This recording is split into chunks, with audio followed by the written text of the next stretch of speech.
Hello YouTube, welcome to week 4 of my series trying to beat Honkai Star Rail Endgame in 1 month as a free-to-play player. In week 3 we used all of our fuel to farm a relic set to our follow-up and break teams, and then we took them into the endgame content, making significant progress. But the gear will only get us so far with mediocre traces, so this week we're leveling those traces and pre-farming in preparation for the Linksha banner, which will mark the end of this project. In the meantime, the biggest change this week is that we now have a new member of the team. Everybody say hello to Sushang, who is going to be our physical breaker for the end of MOC. Talking about trace farming isn't exciting, so let's head straight into MOC progression. Last week we got stuck in MOC11 because Lynx would fall behind on healing and somebody would die to the ape. Linksha would help with this, but I was confident that we could push another stage before Linksha's release if we leveled up our physical breaker. This is where Sushang comes in. Originally the plan for this account was to get an E6 Luca from the Feixiao Robin banner and use him as the breaker for MOC11 and MOC12. But despite getting Mose and Asta to E6, or perhaps because that's the characters we got to E6, Luca ended up only at E2. Which made the choice between Luca and the Sushang in the store less obvious. There's a decent argument for both of them. Luca improves the entire team's damage with his ultimate and has access to the Herda store break-like cone. Another advantage that's harder to appreciate is that because he scales off attack, he doesn't compete for the crit pieces that break March once. Sushang, on the other hand, does significantly more toughness pressure. She attacks a lot more often because of her speed and action advance, and of course her ultimate gives her an additional attack. Overall, she does 2 times as much toughness damage as Luca if you do the math. What pushed me to choose Sushang over Luca was that Sushang's extra attacks make March attack more often as well, which means her impact scales that much more. One thing I've learned about Budget Break from this project is how important it is that we are missing Ruin May's additional break wake-up delay. Without that delay, characters need to break and then be fast enough to get back into attack before the enemy wakes up. Otherwise you end up stuck constantly re-breaking enemies. And I think that decision is validated in this MOC11 clear. We're able to keep the enemies locked down long enough for Lynx to heal, and to get across the finish line. The clear time on the break side is slow, but it will improve significantly once Linksha joins the team in the next episode. In the meantime, it's plenty as the follow-up team on the other side is able to clean up with a 1 cycle clear. Clearing MOC and progressing us another 3 stars over previous week. For now, Natasha is healing this side, but next week Lynx is going to be switching to this side. I like Natasha as a healer once she gets to E4 because of how energy efficient her ultimate is, but I realized that because we set up our pity in such a way that we will get Linksha after only 40 pulls, that it's very unlikely for us to actually get Natasha to E4, so I chose to ascend and trace up Lynx instead. Next up is Apocalyptic Shadow. Last week we finished stage 3 with full stars, but got stuck in stage 4 because Feixiao was not able to phase Aventurine before his break wore off. This week we were able to get the Echo of War materials that Feixiao needed to upgrade her traces, and our results are much better. She is able to reliably break the dice with 1 hit, and phase Aventurine once he's broken. I should talk about Mose as well. Last week I complained a lot about him because he doesn't really contribute that much on the dice phase, but I realized that he is able to do something valuable.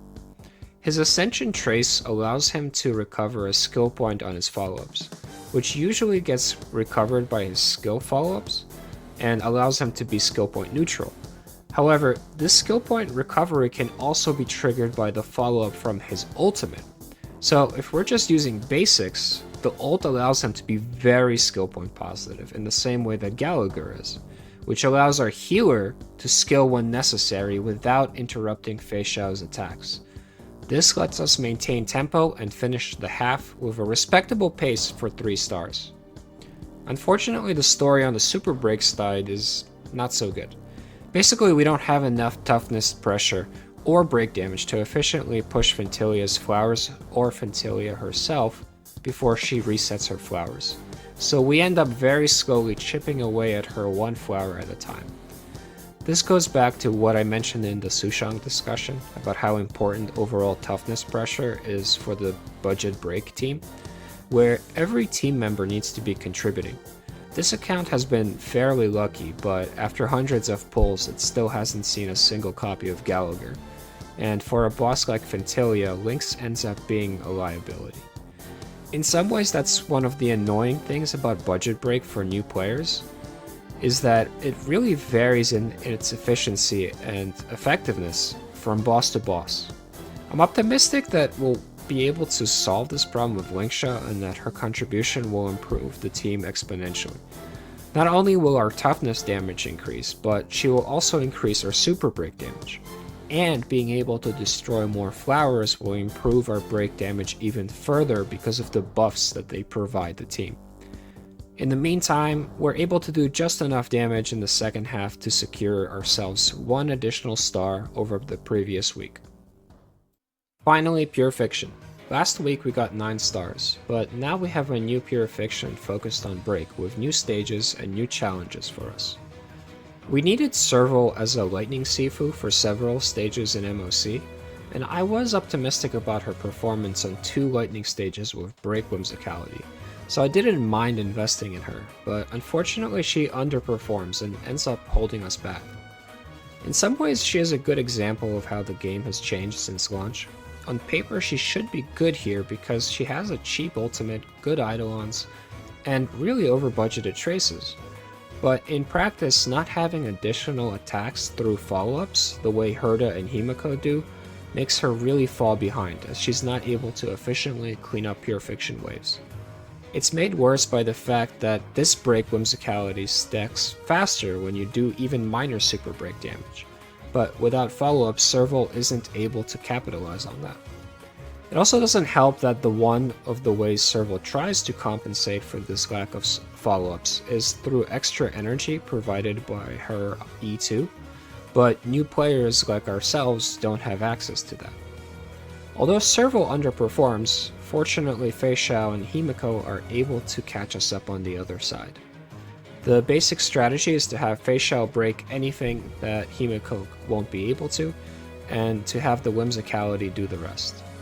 The damage this Whimsicality provides is pretty mediocre, but with the constant follow-ups that Himiko is able to generate triggers the Whimsicality enough times that it really adds up, and we're able to get close to the full 3 stars, which is an improvement over last week. I'm confident that we'll be able to get the 60k on this stage with Linksha in the final episode. Finally, we go into Pure Fiction 4 to try and get another star. On the Lightning side, running Serval Super Break was really bad, so I switched to Fei Xiao. I tried this with Serval, Mose, and March as the sub DPS, and the results were the best with March. The strategy is Fei Xiao kills the dinosaurs, which fortunately she can do with a single ultimate, and March helps chipping away with the smaller enemies. Unfortunately, without elemental advantage, we're getting almost no help from the Whimsicality. A better sub DPS for this stage will be Herda, and fortunately, because I anticipated Serval underperforming, I did reserve enough XP books to level Herda up. But she's not ready for this episode, and the last few days of the month will be used to farm up her traces. On the fire side, results are actually also disappointing. Part of the problem is that issue we discussed previously about the whole team needing to contribute toughness pressure, and Lynx not being able to really do that, as well as Natasha. But also part of the problem is that this stage is actually designed for Rappa instead of Linksha, because there are several enemies that don't have fire weakness and have to be broken by Imaginary, which slows down Himiko a lot. I think that moving March back to this side and adding Linksha while adding Herda to the other side should be enough to get us to 60k, but if there's a game mode that prevents me from getting the full stars in this project, I think it's definitely going to be Pure Fiction. I should mention that even as an experienced player, I still have to try things without being completely sure that they'll work. And that this costs a lot of resources, and I'm still not able to try everything that I would like. For example, I have an E0 Shui and E0 Tingyun that I could use to make Serval Super Break a little better, but I can't test because I simply don't have the resources to level them. I imagine this is a bigger problem for actual new players who end up wasting a lot of resources on characters that unfortunately end up not solving the problem they're having. It would be embarrassing if we lost a star compared to last week, but we're able to finish Pure Fiction 4 with 1 star, getting us to 9 in total and keeping our progress level with last week. This brings us to the end of the episode. To summarize, we are now 33 stars into MOC, 10 stars into Apocalyptic Shadow, and 9 stars into Pure Fiction. We are so close to the end of the project in terms of stars and time, with only a couple of minutes left in the Feixiao banner remaining. Subscribe and like so you don't miss the finale where we pull Linksha and see if she is enough to beat the game for us.